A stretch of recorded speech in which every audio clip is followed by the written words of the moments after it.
मार्गशीर्ष पौर्णिमेनिमित्त भद्रावती येथील विंजासन बदललेली परिसरात परित्राण धम्मदेसना व मंगल मैत्री यांचा भव्य व शांततामय कार्यक्रम संपन्न झाला।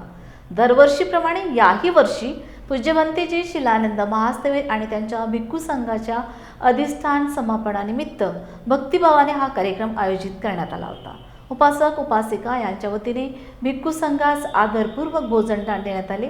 तपोभूमी आंबोडा जिल्हा वर्धा येथील पूज्यवंते शिलानंद महास्थवीर व भिक्खू संघाच्या उपस्थितीत परित्राणपाठ धम्मदेसना आणि मंगलमैत्रीचे पठण करण्यात आले। धम्मप्रेमी अनुयायी वर्धा, यवतमाळ, नागपूर, चंद्रपूर आणि गडचिरोली जिल्ह्यातून मोठ्या संख्येने उपस्थित राहिले। या ऐतिहासिक लेणीमध्ये येऊन एक उपदेश आणि परित्राण पाठाचं पठण करतात आणि त्यासाठी आम्हा म्हणजे काही उपासकांचा जो संघ आहे तो उपासकांचा संघ म्हणजे त्या कार्यक्रमाची पूर्णपणे 2 दिवसापासून तयारी करीत असतो। हे असं ऐतिहासिक स्थळ आहे की इथे आल्यानंतर आपल्यासोबत काहीतरी येतं, म्हणजे तथागतांचा अरहंताचा संघ या भूमीला स्पर्श करून गेलेला आहे आणि त्यामुळे या विंजासन या ऐतिहासिक लेणीचं जागतिक लेवलवर ओळख आहे। ज्या बौद्धांच्या ज्या वास्तू आहेत त्या वास्तूपैकी ही एक विंजासन लेणी भद्रावती ही एक आहे आणि इथे खूप ठिकठिकाणून उपासक वर्ग ठिकठिकाणून येतात आणि तो ह्यासाठी येतो की या ठिकाणी जो भिक्षू संघ येतो, भिक्षू संघ आजपर्यंत आंबोड्यावरून पदयात्रा करीत येत होता। मागल्या वर्षी पण पदयात्राच करीत आलेला।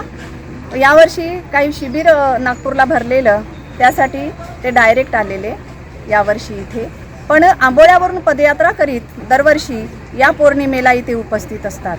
आणि हे स्थळ जे आहे ते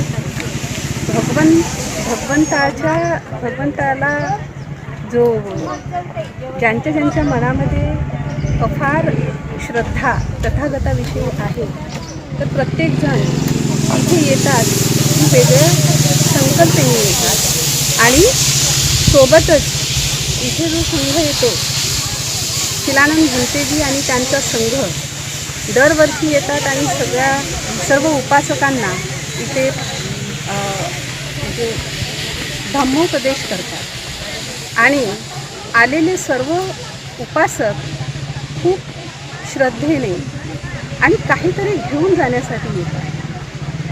भगवंतानी खूप काही दिलेलं आहे, त्यापैकी आपण त्यातलं किती पालन करू शकतो आणि कशा पद्धतीने ते आपल्याला धम्माचरण करायचं आहे या उद्देशाने सगळे येतात आणि या पावनभूमीला स्पर्श करून इथून काहीतरी संकल्प करून जातात की मला सुद्धा दिलेल्या उपासकांना जे दिलेले असतात 5 शील, त्या 5 शीलाचं पालन आणि सोबत आपल्याला ते धारण करण्यासाठी आपल्याला कशी काय विपश्यना करता येईल आणि जोपर्यंत आपण ते धम्म धारण करत नाही तोपर्यंत केवळ फक्त शील पालन होते असं नाही, कारण शील पालन करण्यासाठी, अष्टशील पालन करण्यासाठी आपल्याला धम्म धारण करण्याची खूप गरज आहे।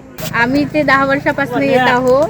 ते शिलानंद भंतेजीच्यामुळेच आम्ही इथे येत आहोत। आम्हाला आधी एवढं माहिती नव्हतं त्यांच्यामुळे, आणि इथे येऊन आम्हाला खरंच खूप चांगलं वाटतं। दोन डोळे लावल्यानं आपल्यालाच पाहायचं आहे की हे शरीर हे पाहणं म्हणजे अमृताचा अभ्यास करणं आहे की नाही। परत तुम्हाला मराठी म्हणजे काय ते समजते का? मधातच माय डॉक्टर बेकारच आहे, मधात दुसरं झालं। मी तुम्हाला प्रश्न करत आहो म्हणजे काय तुम्हाला बक्षीस देणार आहो?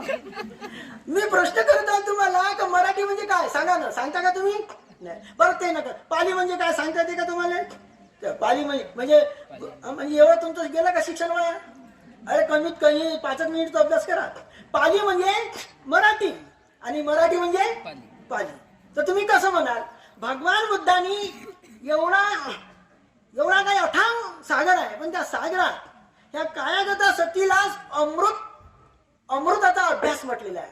भिक्षुंनो, जो कायागत सतीचा अभ्यास करतो तो अमृतरस प्राशन करतो. जो कायागत सतीचा अभ्यास करत नाही तो अमृतरस प्राशन करू शकत नाही. आणि तुम्ही म्हणता भंतेजी काऊन भटकते? कारण ते तुम्हाला कायागत सतीचा अभ्यास करत नाही म्हणून भंतेजी भटकते. हे त्याचं साधं उत्तर आहे. भगवान बुद्ध म्हणतात की ज्याचं मन भटकलं त्यानं कायागत सतीचा अभ्यासच केला नाही. ज्याचं मन भटकत नाही त्यानं कायागत सतीचा अभ्यास केला. ज्यानं कायागत सतीचा अभ्यास केला त्यानं अमृत रस प्राशन केलं. ज्यानं कायागत सतीचा अभ्यास नाही केला तो अमृत रस त्याने प्राशन नाही